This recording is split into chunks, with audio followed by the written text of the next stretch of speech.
প্রিয় শিক্ষার্থী, এখন আমরা করবো নবম দশম শ্রেণীর যে আমার হিসাব বিজ্ঞানের একতরফা দাখিলা পদ্ধতির একটা অঙ্ক। তাহলে একতরফা দাখিলা পদ্ধতির আমরা এই অঙ্কগুলো খুব সহজে করতে পারি। যে এখন যে আমার এখানে যে প্রশ্নটা দেওয়া আছে, প্রশ্নটা একটু পড়ে নি। পলাশ সুমন পাল একজন মুদি ব্যবসায়ী 2017 সালের, যেখানে পহেলা জানুয়ারি তারিখে তার মূলধনের পরিমাণ ছিল 70,000 টাকা। এখানে যেহেতু পহেলা জানুয়ারি বলছে, তার মানে এটা প্রারম্ভিক মূলধন। এরপর উক্ত বছরে তার উত্তোলনের পরিমাণ ছিল 15,000 টাকা। তাহলে উত্তোলনের টাকা আসলো এখানে 15,000 টাকা। এরপরে কি বলছে, এবং তিনি কোনো অতিরিক্ত মূলধন আনেননি, তার মানে আমার এখানে অতিরিক্ত মূলধনে কোনো টাকা নেই।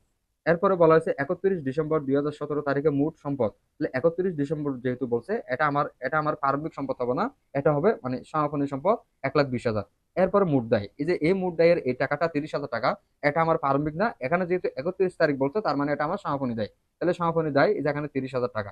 এরপরে বলছে লাভ বা ক্ষতির পরিমাণ নির্ণয় করো। এখন আমাদেরকে এই অঙ্কগুলো করতে গেলে আমাকে আগে প্রথমে বের করতে হয় প্রারম্ভিক মূলধন। তাহলে এই যে এখন আমরা লিখলাম প্রারম্ভিক মূলধন।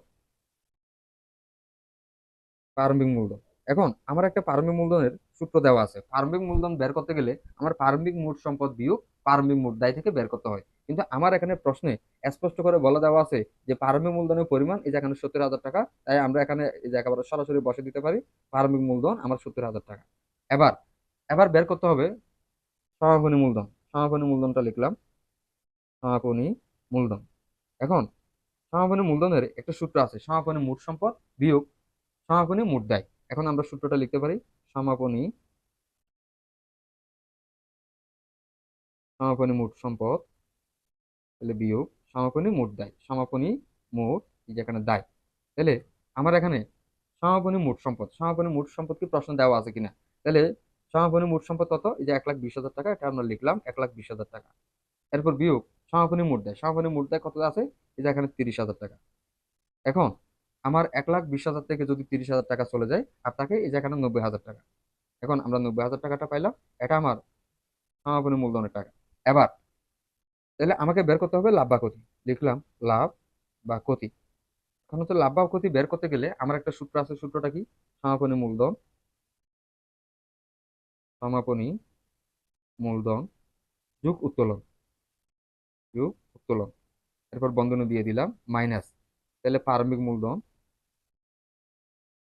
প্রারম্ভিক মূলধন যোগ অতিরিক্ত মূলধন, যোগ অতিরিক্ত মূলধন। এখন এটা আমাদের আহ এখানে যদি একতরফা দাখিলা পদ্ধতির যদি লাভ বা ক্ষতির এই এখানে পরিমাণ বের করতে গেলে আমাকে এর সূত্রটা হচ্ছে অবশ্যই লিখতে হবে। এখন সমাপনী মূলধন, সমাপনী মূলধন কত বের করছে আমরা, যেখানে 90,000 টাকা। তাহলে 90,000 টাকাটা লিখলাম। এরপরে বলছে উত্তোলন। এখন উত্তোলনের এই টাকাটাকে আমার এখানে প্রশ্ন দেওয়া আছে কিনা দেখতে হবে। উত্তোলনের পরিমাণ ছিল এই যেখানে 15,000 টাকা। তাহলে আমরা এই জায়গায় যেখানে 15,000 টাকাটা বসাতে পারি, 15,000 টাকা মাইনাস। এরপরে প্রারম্ভিক মূলধন, তার মানে প্রারম্ভিক মূলধন কত টাকা দেওয়া ছিল প্রশ্নে, 70,000 টাকাটা লিখলাম, 70,000 টাকা। এরপরে এই যে এখানে বলছে এই যে এখানে যোগ অতিরিক্ত মূলধন। এখানে প্রশ্ন স্পষ্ট করে বলে দিছে যে উক্ত বছরে যে পহেলা জানুয়ারি তারিখে মূলধনের পরিমাণ ছিল 70,000 টাকা, উক্ত বছরে তার উত্তোলনের পরিমাণ যেখানে 15,000 টাকা, তিনি কোনো অতিরিক্ত মূলধন হচ্ছে আনয়ন করেননি। তার মানে আমার এখানে অতিরিক্ত মূলধনের এই পাশে কোনো টাকা, এখানে কোনো টাকা বসবে না। এবার দেখো 90,000 আর 15,000 এই দুইটা টাকা আমরা এই যে এখানে যোগ করলে কত হয়, 1,05,000 টাকা। এরপরে এই যে এখান থেকে বিয়োগ, তাহলে কত হবে, 70,000 টাকা। 70,000 টাকা। এখন 1,05,000 থেকে থেকে যদি 70,000 টাকা চলে যায়, আর টাকা আমার 35,000 টাকা। এই 35,000 টাকাটা যে এখানে আমার হচ্ছে লাভের পরিমাণ। তাহলে এখন আমরা লিখতে পারি সুতরাং লাভের পরিমাণ, সুতরাং লাভের, এখন এখন আমরা লিখতে পারি সুতরাং এই যে এখানে লাভের পরিমাণ, লাভের পরিমাণ 35,000 টাকা, এটা আমাদের উত্তর।